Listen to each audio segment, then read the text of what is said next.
Pamilya ni Michelle Banaag, binaboy at tinangkang mag-trespass ang dati nilang inuupahan. I can't think nothing better than spending my day with you. My life is sunny and better, girl, when I'm with you. She's luminous so bright.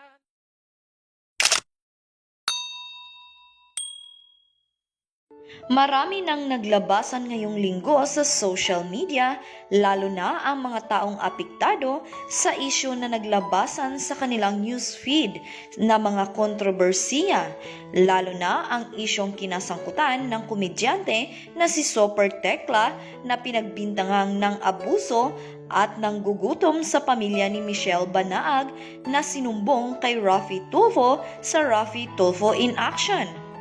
Sobrang nakakalungkot. Hindi lang pala ang condo unit ni Super Tekla ang binaboy ng pamilya ni Michelle dahil isa na namang house owner ang nag-post sa social media at nagrepresenta ng mga ebidensya kung paano nila hindi linisin at binaboy ang bahay. Isang netizen na nagngangalang Rosemary ang nag-viral sa social media matapos nitong i-reveal na nagrenta ang pamilya ni Michelle sa kanilang apartment. Ayon sa kanya, "Hindi ko sana to ilalabas kung hindi sila nagtulfo at akala mo aping-api. Hindi ko rin to pinakalat para sirain sila.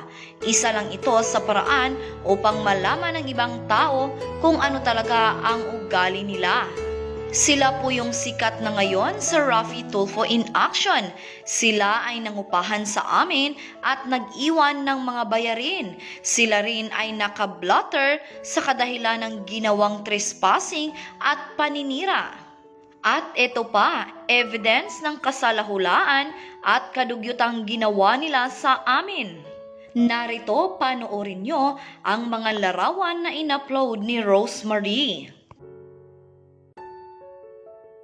Nakakawalang gana ang ganitong klasing mga tao at hindi na sana sila mapaupa sa iba pang mga apartment o condo unit dahil nga ay nakakalula ang kanilang mga ginagawa. May magpaparenta pa kaya ng bahay kung ganitong klasing mga tao ang titira sa apartment o condo unit ninyo?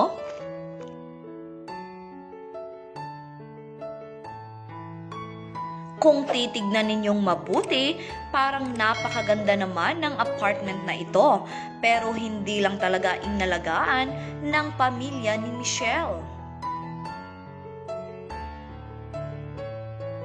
Nakakawalang gana talaga pag ganitong klaseng tao ang titira sa bahay ninyo.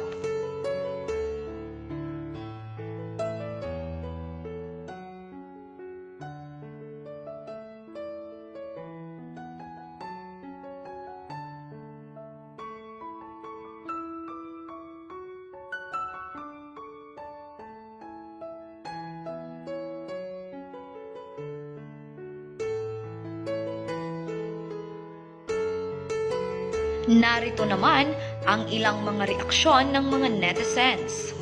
Nako, pag mga ganyan sobrang kalat at andyan ang mga gamit nila, baka naman hindi talaga umalis ang nakatira sa bahay nyo.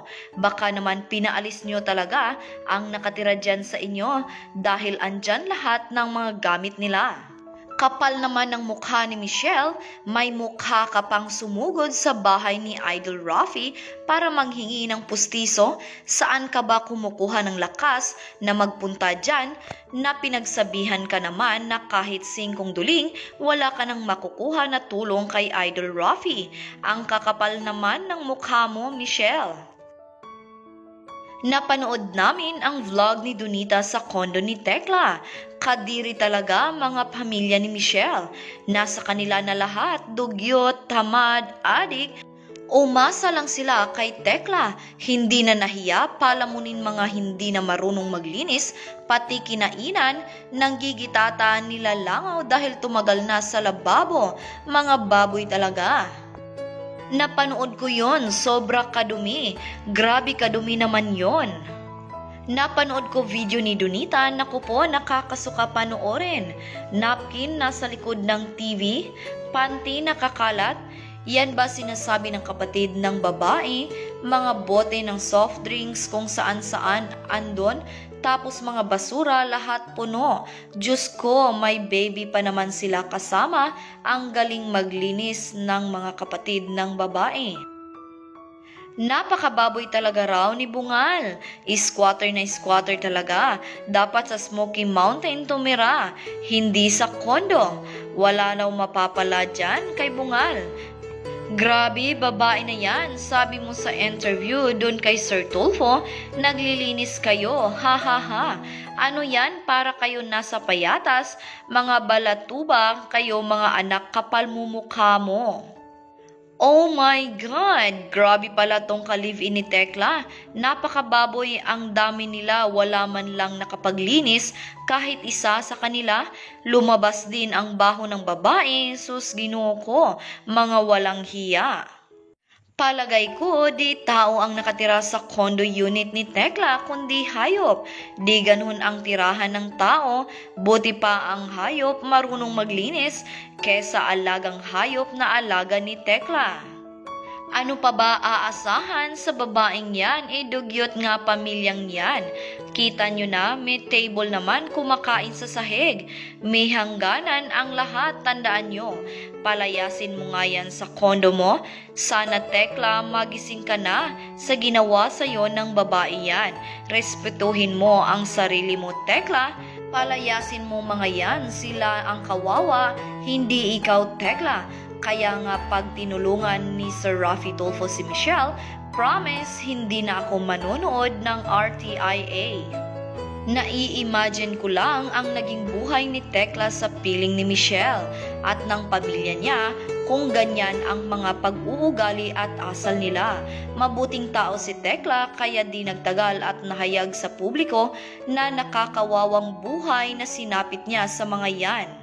Di pa huli ang lahat, Michelle and family, matutong manahimik, magpakumbaba at magsisi sa mga nagawa, magbagong buhay na kayo.